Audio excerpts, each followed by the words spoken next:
Today our fifth news is Happiness Report. According to the World Happiness Report, global happiness has not decreased over the 3 years of the COVID-19 pandemic. Life evaluations from 2020 to 2022 have been remarkably resilient, the report says. Positive emotions have remained twice as prevalent as negative ones, and feelings of positive social support twice as strong as those of loneliness. Finland was ranked the happiest country in the world for the 6th year in a row, followed by Denmark, Iceland, Sweden, and Norway. The report identifies factors that tend to lead to greater happiness, such as healthy life expectancy, GDP per capita, social support, low corruption, generosity, and freedom to make key life decisions. At the very bottom of the list is Afghanistan at number 137. The disruptions of the pandemic have spurred a lot of reflection, and people are rethinking their life objectives.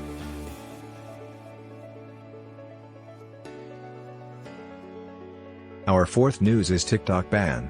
The Biden administration has ordered TikTok's Chinese owners to sell their stake in the social media platform or risk facing a U.S. ban. This comes after years of negotiations between TikTok and the Multi-Agency Committee on Foreign Investment in the United States, CFIUS, over national security concerns. The CFIUS had previously forced the sale of LGBTQ dating app Grindr from Chinese ownership back in 2019. There are concerns that the app could be infiltrated by the Chinese government to spy on American users or spread propaganda to a U.S. audience. TikTok CEO Shou Chew has promised to address lawmakers' concerns but has disputed reports that U.S. user data had been repeatedly accessed by China-based employees. India has already banned TikTok, and a number of other countries have recently enacted bans of the app.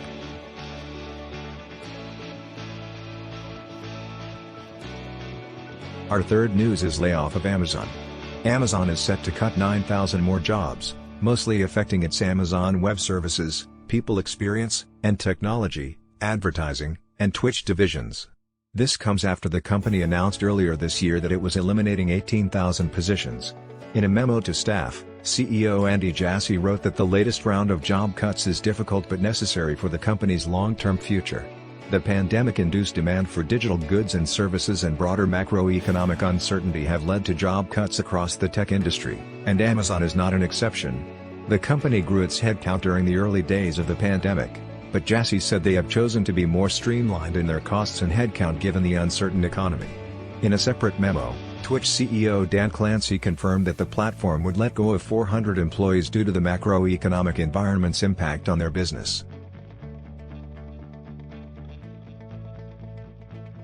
Our second news is prison sentence for those who criticize the Saudi monarchy. Saudi Arabia has released U.S.-Saudi dual national Saad Ibrahim Al-Mahdi from prison, more than a year after he was arrested for tweets critical of the kingdom. Al-Mahdi had been imprisoned in Saudi Arabia after being given a 16-year sentence for tweets critical of the Saudi government. Abdul Al-Aoud, the Saudi director at the Freedom Initiative, welcomed Al-Mahdi's release, saying he should have never spent a day behind bars for innocuous tweets.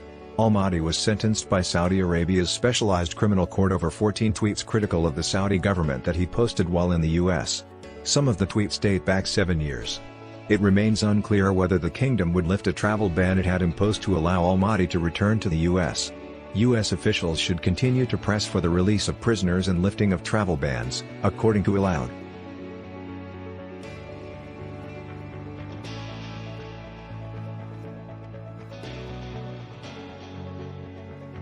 Today our first news is Israel's ignorance of the Palestinian race. Israeli Finance Minister Bezalel Smotrich recent comments denying the existence of a Palestinian people or a nationhood have drawn a rebuke from the United States and sparked diplomatic tensions with Jordan. Smotrich, a Jewish nationalist, claimed that the idea of Palestinian nationhood was invented in response to the Zionist movement to found modern-day Israel.